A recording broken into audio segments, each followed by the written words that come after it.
circumstances than they had anticipated.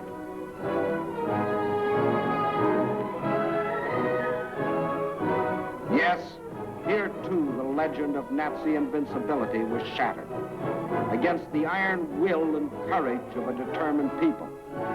The citizens of Leningrad have proved that generals may win campaigns, but people win wars.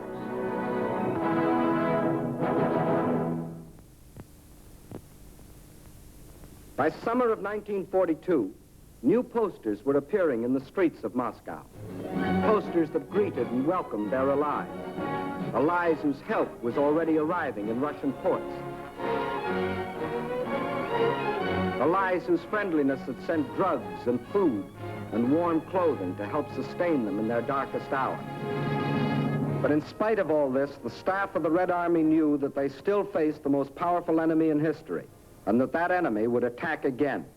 But when this attack came, the whole German strength was to be concentrated on one objective: the Caucasus and oil. The Caucasus Mountains represent one of the toughest military obstacles in the world. Towering peaks rising to heights of as much as 18,000 feet, with only one practical highway traversing them. And Baku, the biggest oil field, is on the other side. To reach Baku, the only feasible military route was along the coast to the Caspian Sea. But the map shows what a dangerously extended supply line this would entail. To make the operation a success for the Germans, the first necessity was control of the northern hub of the rail lines of the area and a new base of operations. That hub was a Volga River port we have come to know well, Stalingrad, named for Russia's present leader. The pride of this generation of Russians, for it was their city, built in their time. With the capture of Stalingrad, the Nazis would have a base from which to launch a flanking attack on Moscow. With one master stroke, the Russian armies to the south would be cut off from help. And in the north, Russian factories, Russian farms, and Russian armies would be practically cut off from Caucasus oil, and also from American and British supplies, which were shipped to Russia through Iran and Iraq. German control of the entrance to the Volga and its two main ports, Astrakhan and Stalingrad, would be a crippling blow for Russia. For the Volga is the vital artery through which flowed the lifeblood of supplies. Early in May, the German offensive began along a front extending from Kursk to the Crimea. Within 2 weeks, the Nazi steamroller had overrun the Kerch Peninsula, although 2 months more were to elapse before embattled Sevastopol finally fell, giving the Nazis complete control of the Crimea and the southern route to the Caucasian oil fields. Next, they started to drive further north and drove through to the Don River in the area of Voronezh, then spread south and east until they occupied the whole area from the Don River south Rostov. This left them in perfect position to strike against Stalingrad. Further and further south, the drive plunged on, and by the end of August, they had captured the oil fields at Maykoff, needless to say, first demolished by the Russians, and reached the northern Caucasus. Yes, the Germans were only a few miles from their goal, the oil fields at Baku, but two barriers still stood between them: Russian mountains and Russian determination. The people of the Caucasus joined with the army to form an unshatterable wall against the full onslaught of the attack.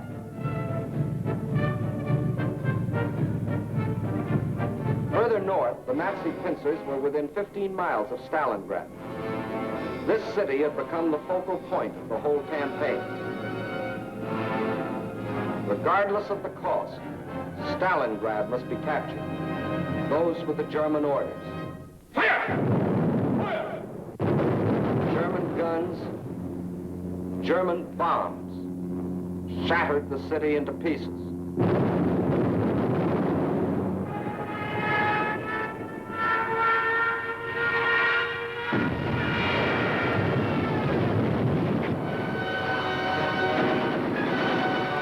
By September 20th, the Germans, after 30 days of grueling and ceaseless fighting, battled their way into the city's outskirts.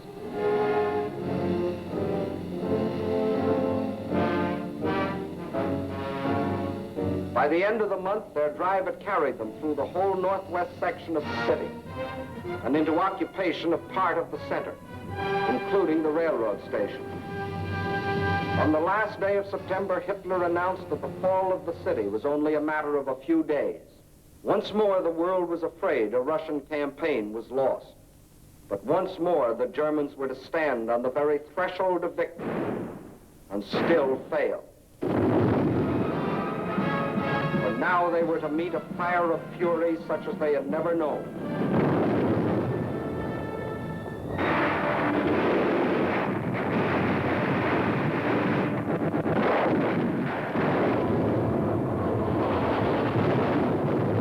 All that had gone before, the battles waged in the streets of Kiev, Rostov, Odessa, Sevastopol, these were all preludes to what happened in Stalingrad.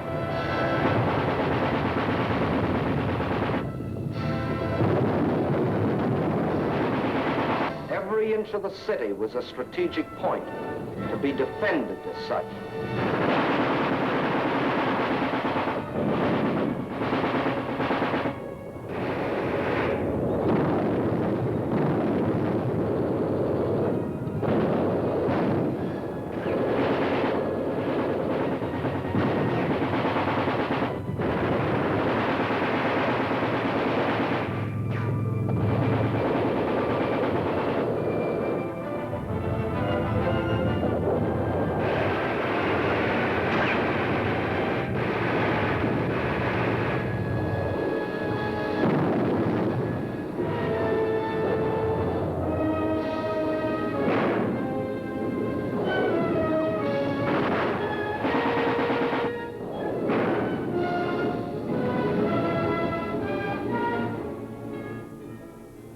By the end of October, snow covered Stalingrad. From the air, the Germans tried to surrender to the Russian-held part of the city.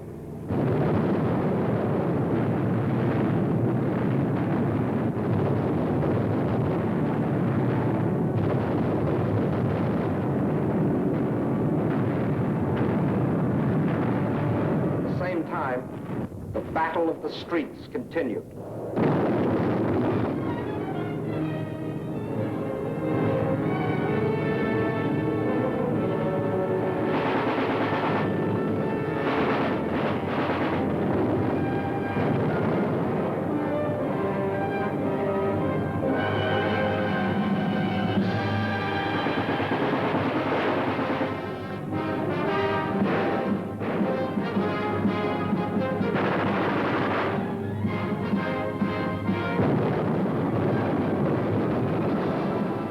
November dawned, the Russians were no longer defending their city inch by inch. Inch by inch, they were regaining it.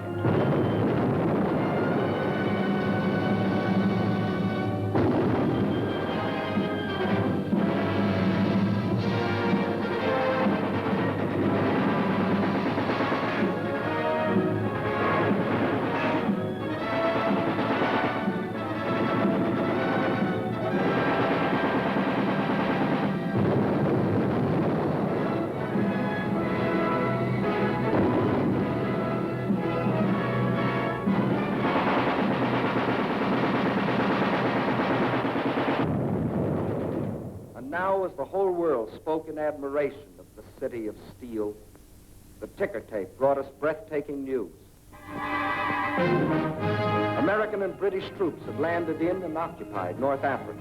Further east, the British Eighth Army was driving westward, pursuing the vaunted Africa Corps. And in the northeast, the Red Army had launched its smashing counteroffensive. The Germans were learning the real meaning of the words combined operations. As though a spring had been released, the Russians attacked along the entire front. In the far north, the Germans felt the first impact as the Russians recaptured Schlüsselburg, breaking the Axis ring around Leningrad. Soon after, another offensive lashed out further south, bypassing the Germans' defensive position at Rzhev and plunging down to Veliki Luki. Still another Russian blow fell in the Voronezh area, pushing a threatening spearhead deep into the German lines. In the far south, the Germans were moving away from Grozny instead of toward it, under the force of the Russian attack. At Stalingrad, the Germans were about to meet new opponents.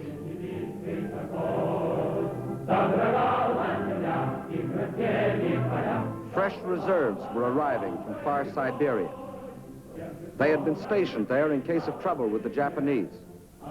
Now these troops had been transported to relieve the embattled defenders of Stalingrad.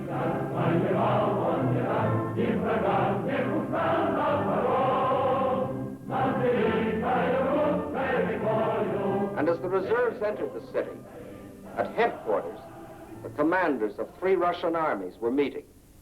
The Germans had fought for Stalingrad as a prize. The Russians were determined to make it a trap.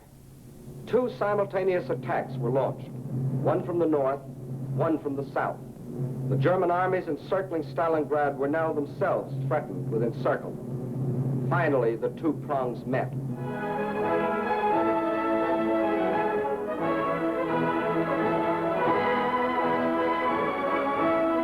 These battle-hardened soldiers of the Northern Army and soldiers of the Southern were emotional as children as they greeted each other.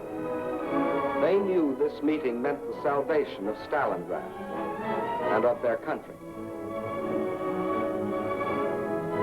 And on this Christmas of 1942, the people of the Soviet Union can celebrate with happy hearts. They have received a most precious gift from the men of their army, the assurance of ultimate victory. Just as in our hometowns, it is the Children's Day in Moscow. It is a happier Christmas this year. Today, there are no German bombers overhead.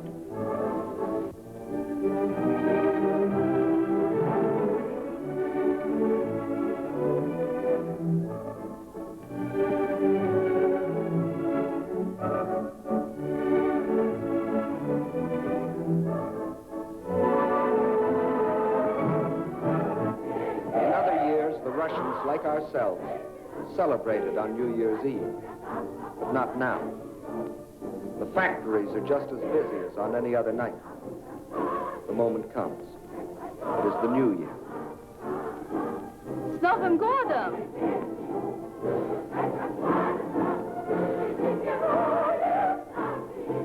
And at the front, the greeting is the same, up to a point. С Новым годом, гвардейцы! Огонь!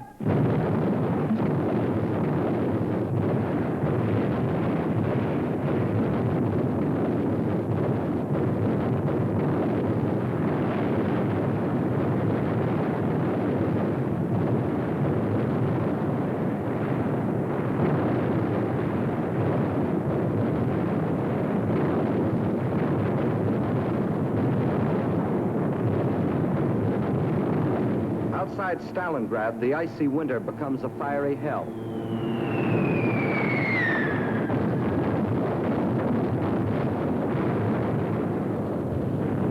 Here are concentrated the latest in Russian equipment.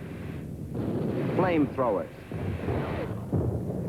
ice gliders, used here by shock troops to capture airfields in advance of the main army. Rocket guns, Katyusha, the Russians call them.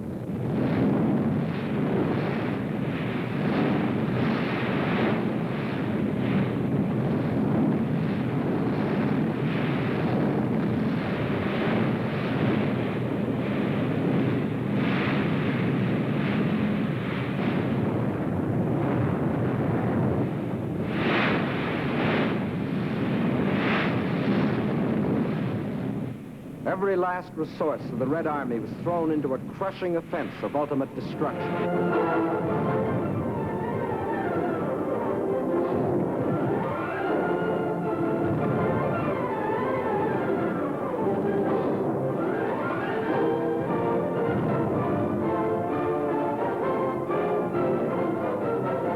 This was Kyle and Kessel with a vengeance, but the Nazis were getting Kesseled instead of the Russians. And on February the 2nd, 1943, after 162 days of the heaviest fighting in the history of warfare, the last shot was fired. Peace came to Stalingrad. In the shattered streets, the blasted ruins, the ghastly evidence of their ordeal, the defenders of the city greet the rescuing army of the dawn.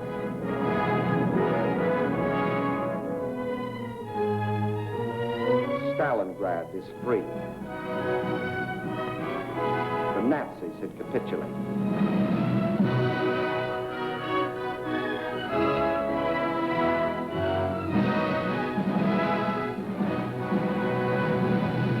The German generals who had been ordered by Hitler to take Stalingrad regardless of the cost, and who had obediently promised that the city would be his, these generals, 24 of them, who had covered themselves with such glory and such medals on the fields of Poland and Norway and France, they now had only their past glory to comfort them. This is Field Marshal von Paulus, Commander-in-Chief of the German armies at Stalingrad.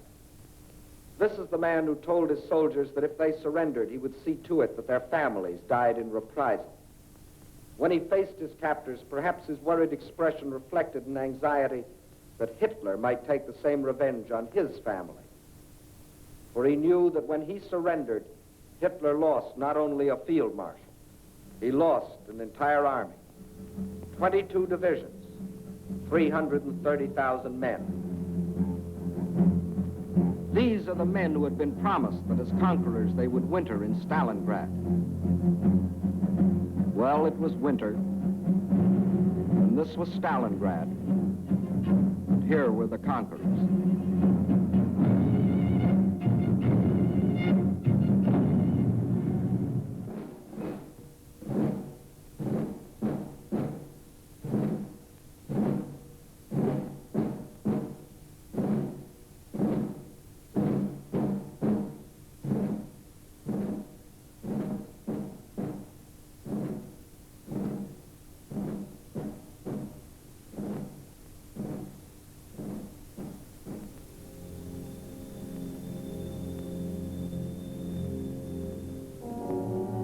And when another spring broke over the Russian countryside, the results of the winter were clear.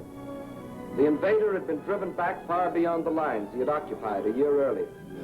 185,000 square miles of Russian land had been freed. And in this winter campaign of 1942, the Axis powers had lost 5,090 planes, 9,190 tanks, 20,360 guns, 30,705 machine guns, more than 500,000 rifles, 17 million shells, 128 million cartridges, vast stores of other materials, and 1,193,525 men, of whom 800,000 were dead. That is the story to date of the German attempt to conquer Russia. In 1941, they tried for Moscow and failed. In 1942, they tried for the Caucasus and failed. In 1943, and for as many more years as necessary, they will not only be resisted wherever their failing power strikes, but they will be attacked, attacked, and attacked by these united people of these United Nations.